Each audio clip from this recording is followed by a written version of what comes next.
Hello everyone and welcome back to the Sideboard here at the Los Angeles Invitational. We've obviously almost gotten to the end of the Swiss rounds at least, and we're deep in Legacy. But the Standard rounds are over, which means that we have our best performing archetypes from the actual 8 rounds of Standard that the Invitational had. We went ahead and collected this data, obviously removing the Legacy performances. So this is just how these players did in Standard. However, they were obviously paired based on their records. That said, one of our 8-0s had clearly one of the toughest runs, as he is currently the top seed in the entire tournament. He just lost to Nick Spagnolo on camera. Jonathan Job went 8-0 in Standard. He was playing Naya mid-range, not splashing an additional color as so many players have been lately. He just kept it pretty stock, turned to Angel of Serenity and Borderland Ranger, while a lot of other players are splashing removal instead. That worked out well for him. And the other undefeated Standard player, Lauren Nolan, actually had kind of a similar concept. His deck is very different, however. He was a 4-color control deck, using a lot of the spells that Bant has, but turning at the same time to these same creatures to actually solidify his matchup against all of the mid-range decks. So plenty of Angel of Serenity in there. I think he also had some Centaur healers. I've got the list right here to double check. No, sorry, Augur of Bolas, Angel of Serenity, and then Restoration Angel and Thragtusk alongside all that Bant support. So Angel of Serenity, big player this weekend, at least for these invitational combatants. Only one player had a single loss and a draw. That was Matt Nass, whom has been quietly hovering near the top of the standings most of the weekend. He was playing Blue-White Flash. I know Adam Prozac was also on Blue-White, no red. So yet another player who decided not to splash when a lot of other players are choosing to.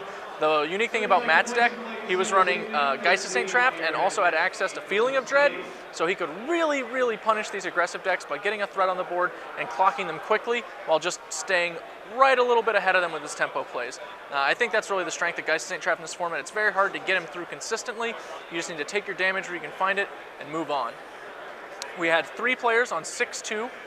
Matt Hoey, the first one. He was playing Blue-White-Red mid-range, another Geist of St. Traft-based archetype, very similar in concept. He has access to Thunder My Hellkite and some burn spells. He, I know, ran a smattering of 1-ofs to make a Snapcaster Mages and Augur of Bolas.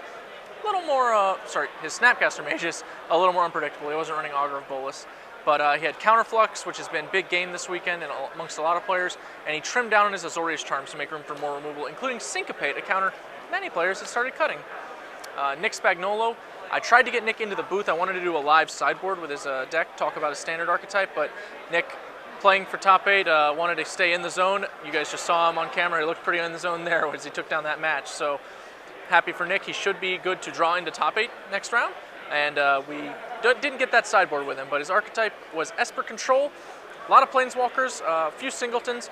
Among the spicy ones, he had 3 Terminus in the main deck. He had Sorin, he had Curse of Death's Hold. He had access to Lingering Souls. He had all these Sphinx's Revelations. And there was one other card in his deck, Feeling of Dread. So that's 2 archetypes with Feeling of Dread, posting strong finishes in Standard. I know I played against the archetype myself in Vegas, or the card in Vegas, and Feeling of Dread is definitely one of the cards up and coming in Standard. It's really good when these archetypes are just trying to get into the later turns where they can cast their awesome spell, as opposed to actually needing to trade profitably in the interim. So, worth noting.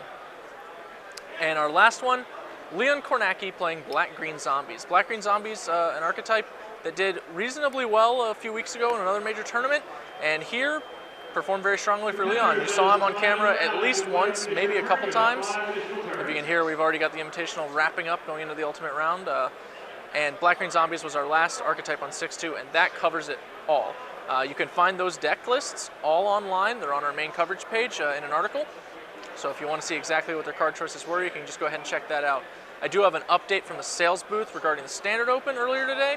I talked about Evil Twin selling well yesterday.